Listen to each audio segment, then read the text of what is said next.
வெண்கல கதவுகளை உடைத்து இருப்பு தாழ்பால்களை முறித்து அந்தகாரத்தில் இருக்கிற பொக்கிஷங்களை ஒளிப்படத்தில் இருக்கிற புதையல்களை உனக்கு கொடுப்பேன். நான் என் தாசனாய் யாக்கோபின் நிமித்தமும் நான் தெரிந்து கொண்ட இஸ்ரவேல் நிமித்தமும் நான் உன்னை பெயர் சொல்லி அழைத்து நீ என்னை அறியாதிருந்தும் உனக்கு நாமும் தரித்தேன். கர்த்தருக்கு மைமூண்டாகட்டும். இந்த ஏசாயா 45ஆம் அதிகாரத்தினுடைய முன்பகுதி 4ஆம் வசனத்தினுடைய முன்பகுதி வெண்கல கதவுகளை உடைத்து எருப்பு தாழ்பாடுகளை முறித்து அந்த ஆரத்தில் இருக்கிற பொக்கிஷங்களையும் ஒளிப்பிடத்தில் இருக்கிற புதையல்களையும் உனக்கு கொடுப்பேன். ஆண்டுடைய வார்த்தை சொல்கிறது, ஆண்டவர் வெண்கல கதவைகளை உடைக்கிறார்.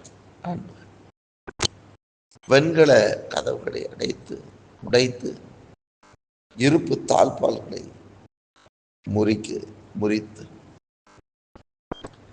வெண்கல கதவுகள்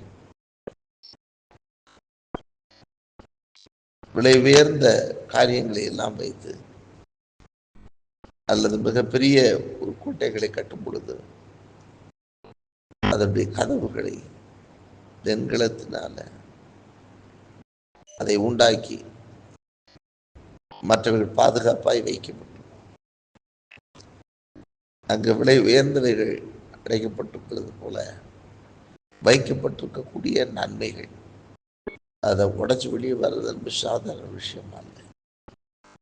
அந்த வெண்கல கதவையும் கர்த்தர் உடைக்கிறார்.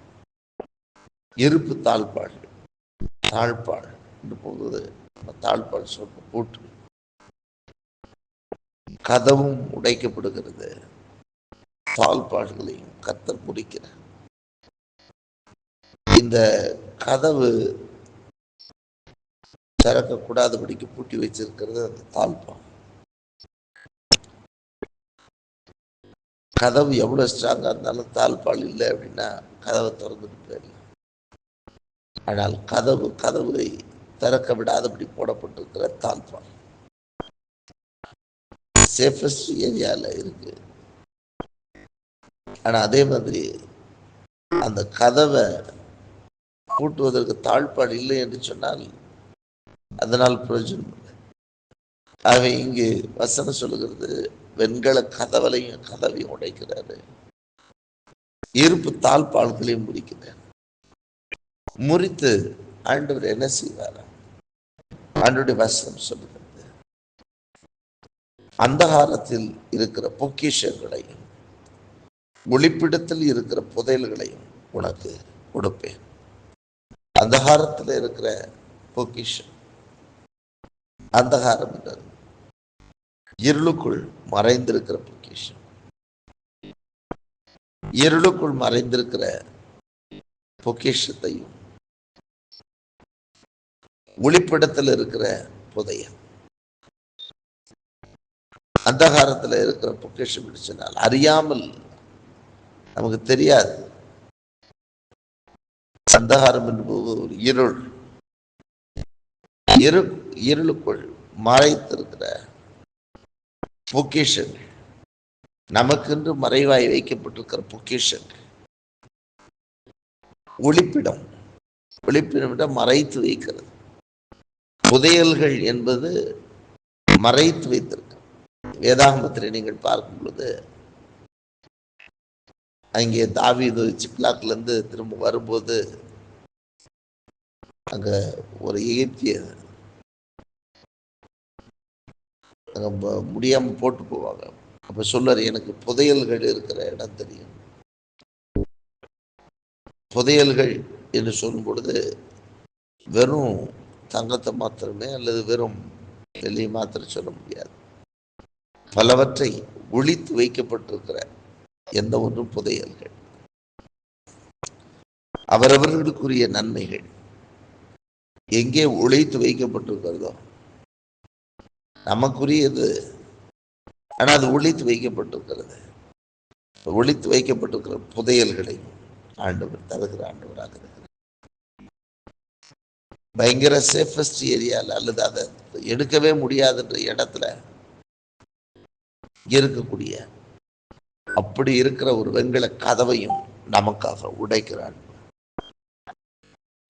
இருப்பு தாழ்பாள்கள், அந்த கதவுகளை திறக்க முடியாதபடி போடப்பட்டிருந்த தாழ்பாள்களை கர்த்தர் முறிக்கிறார். ஒருவேளை உலகத்தின் ஆசிரியர் சரி, உன்னதத்தின் ஆசீர்வாதங்கள் சரி, நம்முடைய பாவங்கள் தேவ சமூகத்திற்கு போக முடியாது, ஆவிக்குரிய கிருபைகள் மரங்கள் நமக்குள் செயல்பட முடியாதபடி தடையாய் இருக்கிற எல்லா விதமான பாவங்களை நம்மை விட்டு அகற்ற அவர் நல்லவர். எல்லா விதமான அக்கிரம செய்கைகளை நம்மை விட்டு அகற்ற அவர் வல்லவர். அகற்றி மறைவாய் வைக்கப்பட்டிருந்த ஆவிக்குரிய உன்னத ஆசீர்வாதங்கள், பரலோகத்தின் மேன்மைகள், பூமிக்குரிய நன்மைகள் எல்லாவற்றையும் கூட நாம் பெற்றனுபவிக்க அவர் நமக்கு கிருபை செய்ய வல்லவராக இருக்கிறார். ஆகவேதான் ஆண்டுடைய வாசம் அவர் வெண்கல கதவுகளை உடைத்து இருப்பு தாழ்பாள்களை முறித்து அந்தகாரத்தில் இருக்கிற பொக்கிஷன் ஒளிப்பிடத்தில் இருக்கக்கூடிய புதையல்களையும் தருவேன் என்று சொல்லி அவர் நமக்கு வாக்கு பண்ணியிருக்கிறார். ஒருவேளை உங்களுக்குரிய ஆசீர்வாதங்கள் இதுவரை எடுத்துக்கொள்ள முடியாமல் இருந்த, அனுபவிக்க முடியாதபடிக்கு, பெற்றுக்கொள்ள முடியாதபடிக்கு இருந்த எல்லா தடையாயிருந்த வெண்கல கதவுகள் உடையும், எல்லா தடையாயிருந்த தாழ்பால்கள் முறியும். ஒளிப்பிடத்தில் வைக்கப்பட்டிருக்கிற பொக்கிஷங்களை நீங்கள் கண்டறிவீர்கள்.